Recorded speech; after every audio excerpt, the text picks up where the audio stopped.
Assalamualaikum warahmatullahi wabarakatuh.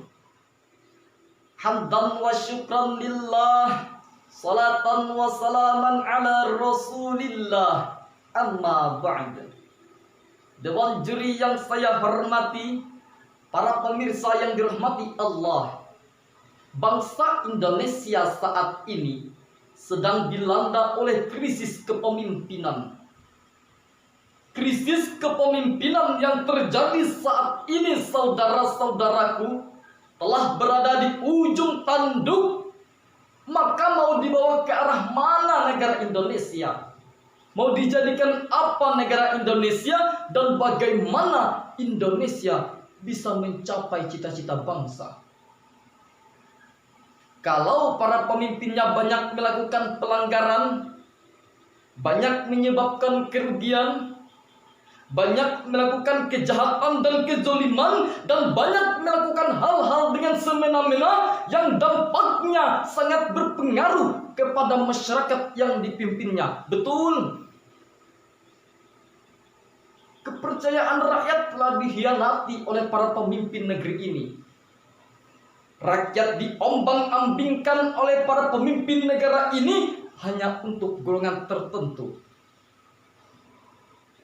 Oleh karena itu, saudara-saudaraku, khususnya para pemuda Indonesia, para pelajar, para mahasiswa, dan seluruh generasi muda, perlu bagi kita untuk memperhatikan hal tersebut. Karena kitalah calon pemimpin di masa yang akan datang. Setuju? Kalau bukan kita, siapa lagi? Dan kalau bukan sekarang kita mempelajarinya, kapan lagi? Lalu timbullah pertanyaan, bagaimana menjadi pemimpin yang baik bagi nusa, bangsa, dan agama? Maka untuk menjawab pertanyaan tersebut, saya akan membawakan tausiah yang berjudul Nabi Muhammad SAW sebagai teladan generasi muda dalam kepemimpinan.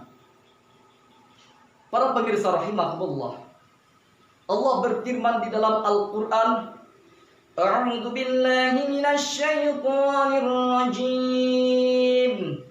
Laqad kana lakum fi rasulillahi uswatun hasanatun liman kana yarjullaha wal yawmal akhir wa dzakarallaha katsira. Sadaqallahul azim. Artinya, sungguh pada diri Rasulullah benar-benar ada suri teladan yang baik bagimu, yaitu bagi orang-orang yang mengharap rahmat Allah dan kedatangan hari kiamat, serta yang banyak mengingat Allah. Quran Surah Al-Ahzab ayat 21. Para pemirsa rahimakumullah, Imam Ali As-Sabani di dalam kitabnya Safwatut Tafasir menegaskan bahwa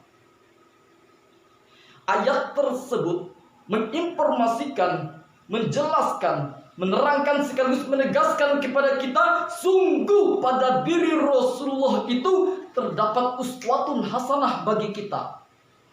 Rasul merupakan figur yang luhur, contoh yang tinggi, yang harus kita ikuti dengan sepenuh hati, baik perkataan maupun perbuatannya. Maka tidak akan salah sama sekali kita sebagai pemuda, hai para peserta gesidar, wahai para pemuda di luar sana, tidak akan salah dan tidak akan keliru bagi kita untuk mencontohi dan meneladani beliau Nabi Muhammad SAW, termasuk dalam hal kepemimpinan. Para pemirsa rahimakumullah, pada dasarnya setiap manusia adalah pemimpin, minimal pemimpin terhadap dirinya sendiri. Dan setiap pemimpin akan dimintai pertanggungjawaban atas apa yang dipimpinnya. Hal ini sebagaimana yang ditegaskan di dalam sabda Rasulullah SAW, ingatlah, setiap kamu adalah pemimpin, dan setiap pemimpin akan dimintai pertanggungjawaban tentang kepemimpinannya. Al-Hadis. Saudara-saudaraku, Kemudian yang perlu kita ketahui bahwa ada 4 sifat Rasulullah SAW dalam memimpin. Dan saya yakin saudara-saudara sekalian sudah mengetahui apa 4 sifat ini. Yang pertama, siddiq, artinya jujur. Kemudian yang kedua, tabligh, artinya menyampaikan atau kemampuan berkomunikasi dan bernegosiasi. Yang ketiga, amanah, yang artinya dapat dipercaya dan bertanggung jawab. Dan yang terakhir atau yang keempat, fatonah, yang artinya cerdas. Para pemirsa rahimakumullah, selain itu Rasulullah SAW juga dikenal sebagai pemimpin yang suka bermusyawarah, pemimpin yang dermawan, pemimpin yang penyabar, yang selalu melayani umatnya dengan baik, dan yang paling penting adalah pemimpin yang selalu menegakkan keadilan. Ada sebuah cerita yang menunjukkan bagaimana Rasulullah SAW menegakkan keadilan sebagai seorang pemimpin. Suatu ketika ada seorang wanita yang telah mencuri. Dia berasal dari keluarga yang terhormat dan disegani dari Bani Makhzum. Karena perbuatannya itu pun ia harus menerima hukuman dengan ketentuan yang telah ditetapkan pada saat itu, yaitu dengan dipotong tangannya.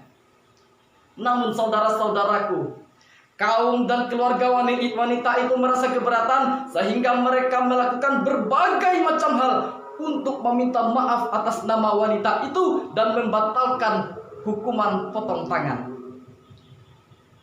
Akhirnya saudara-saudaraku, para keluarga itu menemui Usamah bin Zaid, salah seorang sahabat Rasulullah yang dekat dengan Rasulullah, yang dicintai Rasulullah. Mereka meminta Usamah bin Zaid menemui Rasulullah untuk menyampaikan maksud mereka. Kemudian setelah itu Usamah pergi beranjak menemui Rasulullah SAW dan menyampaikan permintaan keluarga itu. Apa yang terjadi, saudara-saudaraku? Ternyata setelah mendengar permintaan itu, Rasulullah SAW pun terlihat marah dan berkata, "Apakah kau meminta keringanan? Meminta keringanan atas hukum yang ditetapkan Allah?" Kemudian beliau berdiri dan berkhutbahlah di depan orang-orang muslim, sehingga sampai pada sabdanya, "Sesungguhnya yang membinasakan kaum sebelum kamu adalah jika ada orang yang terhormat dan mulia mencuri, maka mereka tidak menghukumnya. Sebaliknya, jika ada orang rendahan yang mencuri, maka mereka tegakkan hukuman terhadapnya. Demi Allah, wallahi, seandainya Fatimah putri Muhammad mencuri, niscaya aku sendiri yang akan memotong tangannya."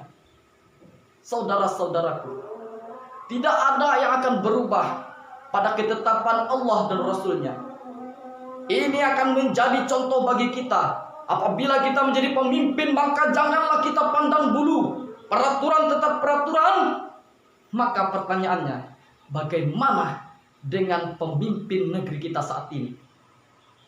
Maka mulai detik ini, wahai para pemuda Indonesia, mari kita untuk meneladani Rasulullah SAW. Mari kita bawa negeri kita menuju ke arah yang lebih baik. Mari kita tunjukkan bahwa kitalah generasi yang terbaik. Mungkin sekian yang dapat saya sampaikan. Kurang lebihnya saya mohon maaf.